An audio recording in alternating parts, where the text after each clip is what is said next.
Hello and welcome to another episode of Explore Spiritism on Kardec Radio.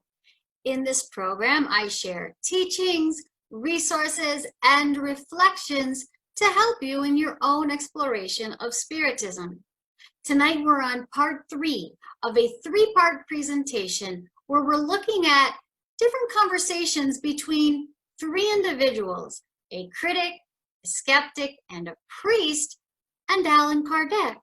These are dialogues found in a book by Kardec called What is Spiritism? In the last 2 episodes of this program, I covered the first 2 parts. In the first part, I shared details about this fabulous book that was tremendously helpful to me in my studies of Spiritism, so I highly recommend it to you. And in that same episode, we looked at the first conversation, which was between Kardec and the critic. In the second part, we looked at the dialogue between Kardec and the skeptic, and tonight we're going to look at the conversation between the priest and Kardec. If you missed either of those last 2 episodes, I'm going to put links to the recordings in the comments to this one. And so without further ado, let's begin tonight looking at the conversation between Kardec and the priest. This is a fascinating conversation. At least for me it was, because in terms of this notion of spirits and reincarnation, when I first came to Spiritism, I just was ignorant of all of this. I just really didn't have the background and knowledge, but it was, easily kind of a matter of interest once I started getting into it. And prior to that time, I had a lot of doubts concerning religion. Having been brought up in a Christian background, not Catholic per se, but a Christian background, I had a lot of questions. So this section in particular, I found very helpful. It's actually probably the most provocative, so to speak, section of all these dialogues, just because of, the kinds of questions that are asked and the fact that even to this day, the information can be, I wouldn't say that the information is controversial, but to some, they can interpret it as being controversial. But for us as Spiritists, after having looked into all of the evidence supporting it, we see, quite frankly, how supported by evidence it is and how logical.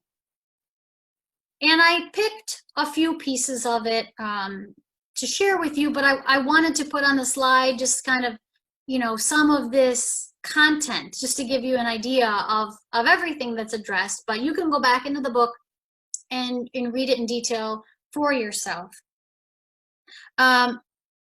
So the first question that I bring to you from the priest is, where the priest, Kardec, in response to a previous question, he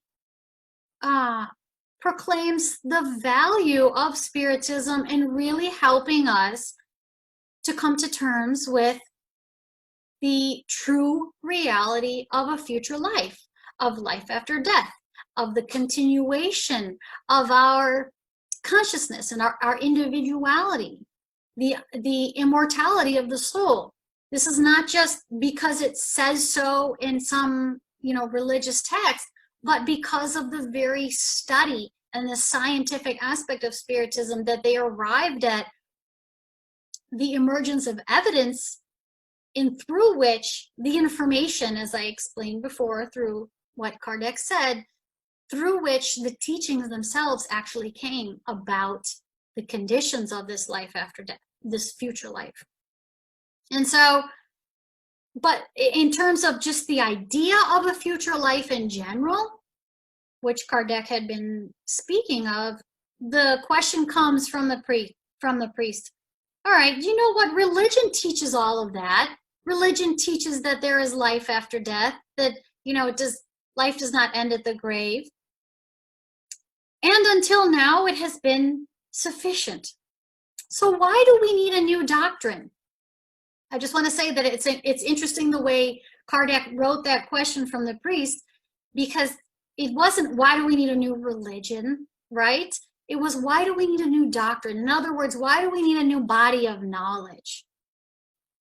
And Kardec says, if religion is sufficient, why are there so many disbelievers, religiously speaking?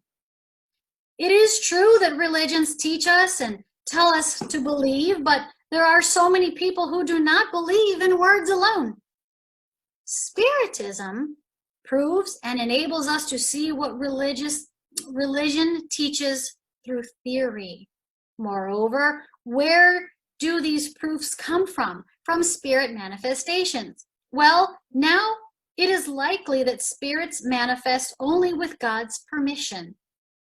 And therefore, if God, out of divine mercy, sends this aid to people to draw them out of disbelief, it would be impious to reject it. Right? So Kardec's saying, look, God allows for this communication, this interaction between us and the spirits to exist. We have been able to develop a way to discern what kind of content we can consider reliable, at least until proven untrue. And therefore, we should pursue it because of the way that it is so helpful to us and how it helps us live our current lives here in this world and in benefit of our own future existence thereafter.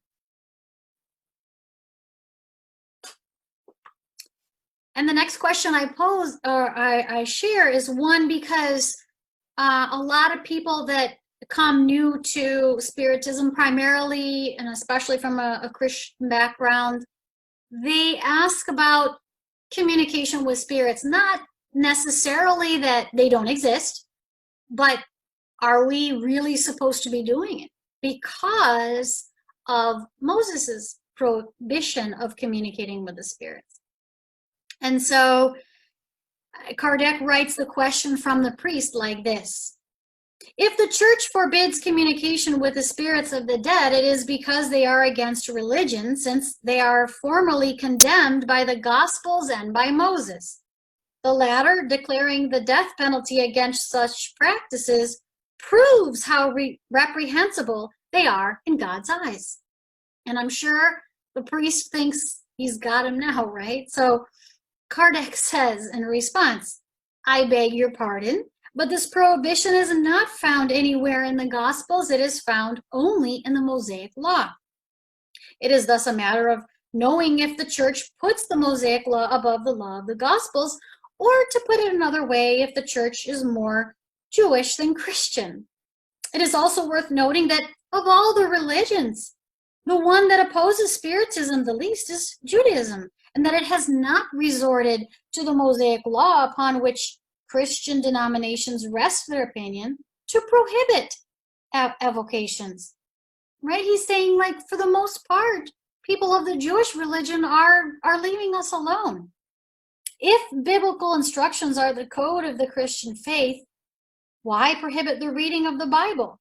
What would be said of forbidding a citizen from studying the law of code on his or her own country? But Kardec goes further to explain why, in the time of Moses, that prohibition was actually important. This is a matter of evolution, right? So now we find it useful and we've reached the appropriate time, but explains that in Moses' time there was a reason. And he writes, the reason for Moses' prohibition was that the Hebrew lawmaker wanted his people to break with all the customs they'd acquired while among the Egyptians. And the one we are discussing here was a subject of abuse. People used mediumship for the wrong reasons. Kardec says the dead were not evoked out of respect and affection for them or out of a sentiment of pity, but as a means of fortune-telling, the object of shameful dealings exploited by charlatanism and superstition. Moses was therefore right to prohibit it. If he pronounced a severe punishment against this abuse, it was because he needed harsh means to govern his unruly people. Also, the death penalty was widely used in his lawmaking. One wrongly leans on the severity of the punishment in order to prove the degree of culpability in evoking the dead. Kardec mentions that, there were two parts to the Mosaic Law. The first being actually the law of God summarized in the Sinai tablets, which he says has remained because it is divine, in which Christ only developed further. But he says the second, civil or criminal law, was appropriate for the customs of the time in which Christ actually abolished or came to present us with a new perspective on the loving nature of God. Kardec says today's circumstances are no longer the same. Moses' prohibition has no reason to be. Moreover, if the church forbids evoking spirits, can it prevent them from coming without being called? The church or a religion or any individual, you can try to prevent people who follow you from communicating with spirits, but you can't stop the spirit realm. You can't prohibit the spirits from communicating. He says, every day, don't we see people who've never been involved in Spiritism, and quite frankly, even before Spiritism itself came about, and who know nothing about it before it was divulged, experiencing manifestations of all kinds? Another contradiction. If Moses prohibited evoking the spirits of the dead, it was because such spirits could in fact come. Otherwise, his prohibition would have been needless. If they were able to come in his time, they can still come today. And if they are spirits of the dead, then they're not demons exclusively. We must be logical above all. But Kardec says, look, first and foremost, let's use our logic here. Let's go back and think about this with our capacity to reason.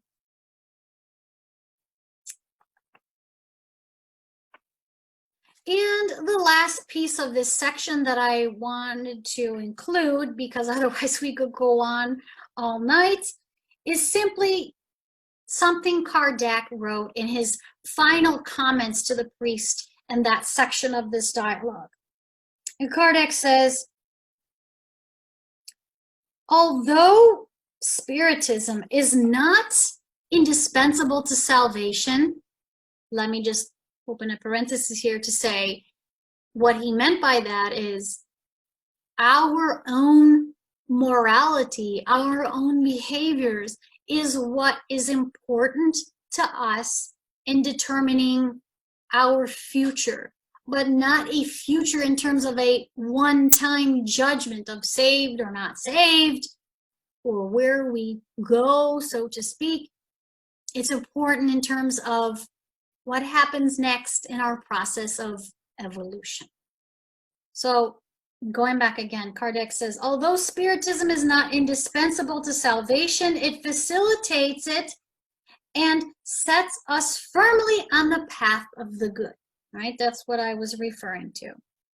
Moreover, he says, what sensible person would dare assert that a lack of orthodoxy is more reprehensible in God's eyes than atheism and materialism? Some people would say that a lack of belief in some particular religion or religious teaching is enough for condemnation and or lack of quote-unquote salvation, however that's defined. But Kardec says, if we think about that logically, it doesn't make sense. And he continues, I pose the following questions outright to all those who fight Spiritism from the point of view of its religious consequences. not Spiritism as a religion, but the religious consequences, meaning moral consequences, the questions of morality and what Spiritism has to say about it. He actually enumerates them, right? So this is, he says, I pose to all those who outright oppose Spiritism because of that the following questions. Number one, who will be worse off in the future life? Those who believe in nothing, or those who, believing in general truth, do not accept certain parts of the church dogma? Number two, will Protestants and schismatics be mixed in together in the same punishment as atheists and materialists? So he's going another step into the granularity of the question, right? He's based on the argument of some, he's opening this gray area and saying, how would you address that? Number three, are those who are not orthodox in the strict sense of the word, but who do all the good they can, who are kind and indulgent toward their neighbors, honest in their social relationships, be less assured of their salvation than those who believe in everything, but who are hard, selfish, and uncharitable? I sure had that question myself before I found Spiritism. Have you ever, rattled that through your mind? Can you relate to that? And number four, which is worth more in God's eyes? The practice of Christian virtues without the practice of duties of orthodoxy, or the practice of the latter without the duties of morality? So those are just some excerpts of these dialogues that Kardec wrote out with those three individuals, or individuals from those three backgrounds and areas of concern. And again, it's only part of the entire book. There's so much to learn through this book that I highly recommend it for someone that wants to know what Spiritism is all about. And by the way, along with it, there's another, just a little book, some might call a brochure, but it's been published in the format of a book, where after this book, What is Spiritism, was published, that where Kardec tried to explain what is Spiritism. He then said, okay, I feel like I need an even more reduced way. People still needed a more concise summary of Spiritism, perhaps. So he put this together. It's called Spiritism in its simplest expression. And it has 3 different parts: history of Spiritism, summary of the Spirit's teachings, and maxims taking from the Spirit's teachings. So, when you attend a talk or presentation or a lecture in a class, whatever it may be, and the teacher, professor, or presenter says, listen up, if you take nothing else away from this presentation or this talk, I want you to take this. That is kind of what Kardec said with this book.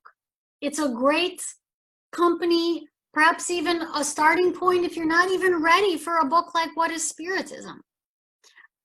These two offer brilliant introductions to Spiritism. This one is for someone that really just wants to know, what does it teach? What does it reveal? What is the bottom line of the fundamental concepts of Spiritism? And the other that we looked at tonight is one that delves a little bit more deeply into those teachings, explained still though in a summary format, rather than getting into the Spirit's book, the Gospel according to Spiritism, heaven and hell, Genesis, etc. And by the way, it was only Genesis that was not yet published when this book, What is Spiritism, came out. So just because Kardec mentioned in the prologue the Medium's book and the Spirit's book, it wasn't only those 2 books that were already published. And those other books, like The Gospel According to Spiritism and Heaven and Hell, were at one point even mentioned in this book. But this book goes at all that material and helps to summarize it. On top of that, adding these awesome dialogues that are super helpful for us to absorb this kind of information. It's presented in a friendly, conversational way, or let's say user-friendly, conversational way. So I highly recommend them to anyone with an interest in Spiritism and exploring what Spiritism is all about. Don't forget as well that even if you don't have these books and maybe not quite ready to get them, you can go to the explorespiritism.com website, where without any payment, any password or required login, there's a lot of information at your fingertips that you can browse according to the content, these different subjects that are presented. Take a look at what interests you most and go, one step at a time. Take it from there. That's it for tonight. I hope you have enjoyed this 3-part presentation on the book, What is Spiritism? And in particular, these dialogues between a critic, a skeptic, and a priest with Allan Kardec, as written by Kardec himself. Perhaps it's generated your interest in studying Spiritism, or even in taking a look into this book. And if you are a Spiritist, just a reminder that this is a great resource for us to go back to in reaching out to help others and to help answer some of their questions. It's important too to remember how Kardec explained this information. So to all of you watching, many thanks for joining me, for your time and attention. I wish you a great next couple of weeks. Good night and God bless.